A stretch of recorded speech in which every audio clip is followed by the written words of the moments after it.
गया ये जहां, सो गया आसमां।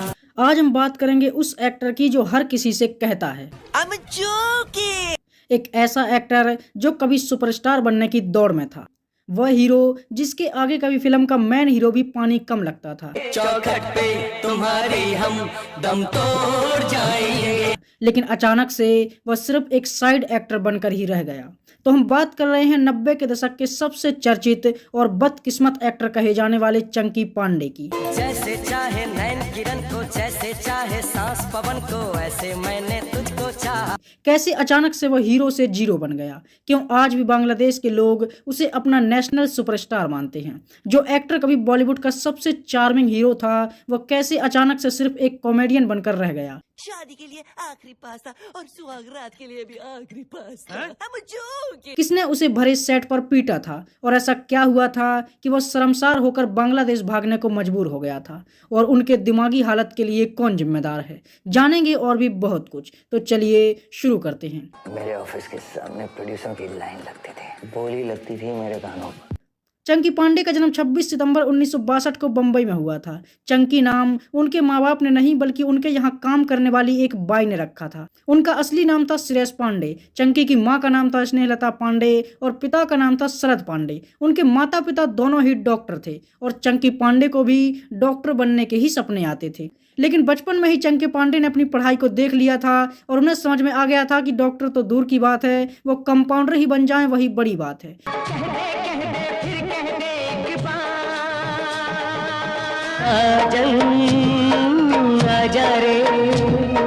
फिल्म का नाम था आग ही आग और इस तरह 1987 में चंकी पांडे बॉलीवुड में दाखिल हो गए। लौंडा जबान संभाल कर बोल साले, निकल जाए यहाँ से वरना तेरी माँ ये सोचेगी कि उसके बेटे के मुंह में जुबान थी या वो गूंगा पैदा हुआ था। इसके बाद आई गुनाहों का फैसला, जो एक मल्टी स्टारर फिल्म थी और चंकी पांडे की हीरोइन थी डिम्पल कपाड़िया, जो चंकी पांडे से कह रही थी।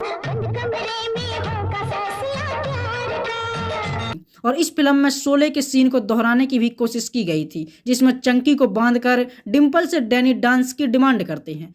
इसके बाद आई खतरों के खिलाड़ी, जिसमें रावण की मंदोदरी धर्मेंद्र के साथ ये गा रही थी। तुमसे बना मेरा जीवन। चंकी पांडे संजू बाबा के साथ मिलकर धर्मेंद्र को हराने में लगे हुए थे।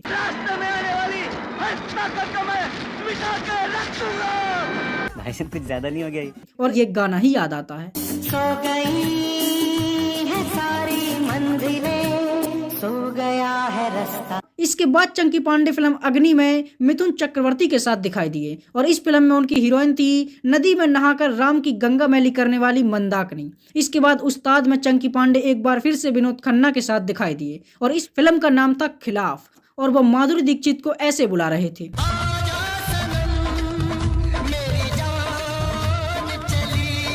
इस फिल्म में चंकी पांडे को देखकर यही लगता है कि वो आगे चलकर बॉलीवुड का एक बड़ा सुपरस्टार बनेगा। हालत ऐसी हो गई कि खाने के लाले पड़ने लगे थे, क्योंकि मेन हीरो में फिल्म उन्हें मिल नहीं रही थी और मल्टी स्टार फिल्म वो ठुकरा चुके थे। इसी समय उनके एक बांग्लादेशी दोस्त ने उन्हें बांग्ला फिल्मों में काम करने की सलाह दी। कुछ दिनों तक चंकी पांडे सोचते रहे और फिर वो बांग्लादेश के लिए रवाना हो गए। यारा यारा प्यार हुआ, मुझको तुमसे प्यार हुआ। और इस फिल्म में मिथुन की आत्मा चंकी पांडे के अंदर घुसकर खूब तहलका मचाती है। इस फिल्म में चंकी पांडे ने एक्शन भी किया, कॉमेडी भी की और रोमांस भी किया, लेकिन फिर भी हीरो का क्रेडिट उन्हें नहीं मिला। और तो यह थी बॉलीवुड के आखिरी पास्ता चंकी पांडे की कहानी। आप बॉलीवुड को भूल गए थे या बॉलीवुड आपको? मैं आज तक कभी किसी चीज पर रोया नहीं हूँ।